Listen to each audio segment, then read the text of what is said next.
عید کے دن 10 کام کرنا سنت ہے، اس لیے عید کے دن اس بات کا خاص خیال رکھیں کہ یہ سنتیں ہم ترک بالکل بھی نہ کریں، کیونکہ عید کی خوشی جو عید کو سیلیبریٹ کرنے کا طریقہ رسول اللہ صلی اللہ علیہ وآلہ وسلم نے بتلایا ہے، تو اس طریقے سے ہم لوگوں کو کرنا ہے۔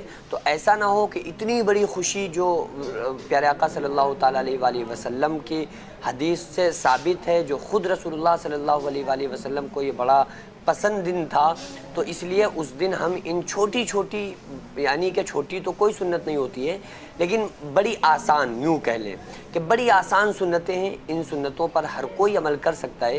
اس لیے ان 10 خاص کاموں کو خصوصی طور پہ یاد رکھنا ہے اور ان 10 سنتوں پر ہمیں عید کے دن عمل کرنا ہے۔ نمبر 1، صبح سویرے نماز فجر سے پہلے بیدار ہونا، تو عام طور سے لوگ ہو ہی جاتے ہیں، تو ایک سنت ادا ہو گئی۔ نمبر 2، مسواک کرنا۔ نمبر 3، غسل کرنا۔ نمبر 4، شریعت کے حدود میں رہتے ہوئے زیب و زینت اختیار کرنا، جتنے اچھے آپ کپڑے پہن سکتے ہو، جتنی اچھا آپ چپلیں پہن سکتے ہو، لیکن شریعت کے دائرے کے اندر رہنا چاہیے، شریعت کے دائرے سے باہر نہیں ہونا چاہیے۔ نمبر 5، خوشبو لگانا۔ نمبر 6، عیدگاہ جانے سے پہلے کوئی میٹھی چیز یا کھجور وغیرہ طاق عدد میں کھا لینا۔ نمبر 7، جلد از جلد عیدگاہ پہنچنا، پیدل جانا سنت ہے، اور آتے میں واپسی میں دوسرا راستہ اختیار کرنا۔ نمبر 8، اگر صدقہ فطر ادا نہ کیا ہو تو عیدگاہ جانے سے پہلے ادا کرنا، یعنی صدقہ فطر کا عیدگاہ جانے سے پہلے، یعنی عید کی نماز پڑھنے سے پہلے اس کو ادا کرنا، یہ سنت ہے۔ نمبر 9، عید کی نماز عیدگاہ میں پڑھنا، یہ بھی سنت ہے، اور مسجدوں میں اگر ہو رہی ہے وہاں پڑھ رہے ہیں تو ہو جائے گی، لیکن عیدگاہ میں پڑھنا، بستی سے الگ تھلگ جا کے عیدگاہ میں نماز پڑھنا، یہ سنت ہے۔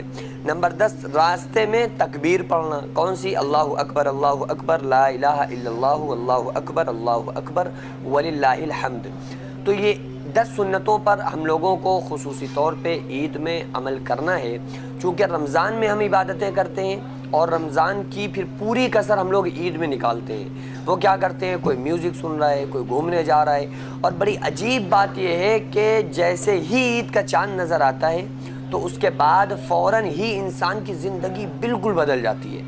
یعنی ابھی وہ تراویح پڑھ رہا تھا، ابھی عورتیں روزہ رکھ رہی تھیں، ابھی اس قدر وہ عبادات میں کثرت وہ کر رہی تھیں، لیکن اگلے دن ہی سے فجر غائب، ظہر کی نماز کا پتہ نہیں، پکنک منانے کے لیے گئے ہوئے ہیں۔ تو جو رمضان کا مہینہ ہم گزارتے ہیں نا، تو بس اللہ تبارک و تعالیٰ یہ چاہتا ہے کہ میرا بندہ پوری سال اسی طرح سے گزارے، یعنی کہ غلط کسی کو بات کہنے سے پرہیز کرے، کسی کی غیبت سننے سے بچے، کسی کو برا بھلا کہنے سے باز رہے، چوری کرنے سے بچے، جھوٹ بولنے سے بچے، زنا سے بچے، گناہوں سے بچے۔ تو اللہ تبارک و تعالیٰ بندے سے یہی چاہتا ہے کہ ہمارا بندہ پوری سال فرما بردار بن کر زندگی گزارے، پوری سال اس کی مجھے یاد میں اس کی گزرنا چاہیے، کیونکہ اللہ فرما رہا ہے قرآن مقدس میں وَلَذِكْرُ اللَّهِ اکبر، اللہ کی یاد سب سے بڑی چیز ہے۔ تو کوشش یہ کریں کہ رمضان کے بعد بھی ہماری کوئی نماز چھوٹنا نہیں چاہیے۔ جیسے رمضان میں روزے فرض ہیں نا، اس سے بھی بڑا فرض ہے نماز، تو جو دن بھر میں 5 وقت ہم پر اللہ تبارک و تعالیٰ نے فرض کی ہے۔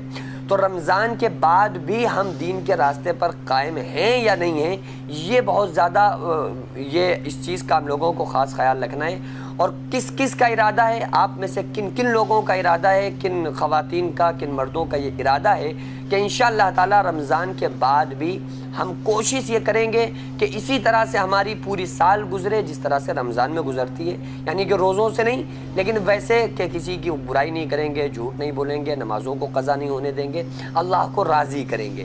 تو کون کون اس چیز کا ارادہ کرتا ہے؟ ارادہ کرنے کے پیسے نہیں لگتے ہیں، ارادے پہ اللہ تبارک و تعالیٰ نیتوں پر فیصلے کر دیتا ہے، ثواب عطا فرما دیتا ہے۔ آپ نیت کریں، آپ ارادہ کریں، پھر ان ارادوں میں پختگی اللہ تبارک و تعالیٰ عطا فرمائے گا۔ آپ ارادہ کر کے دیکھیں، ارادہ کرنے میں کچھ نہیں جاتا ہے، ثواب مل جائے گا، لیکن پھر اللہ سے یہ دعا کریں کہ اللہ میں نے ارادہ کیا ہے پوری سال اب گناہ نہیں کریں گے، لیکن اب تجھ سے دعا یہ کرتے ہیں کہ ہمیں پوری سال تو نیک عمل کرنے کی اور گناہوں سے بچنے کی توفیق عطا فرما۔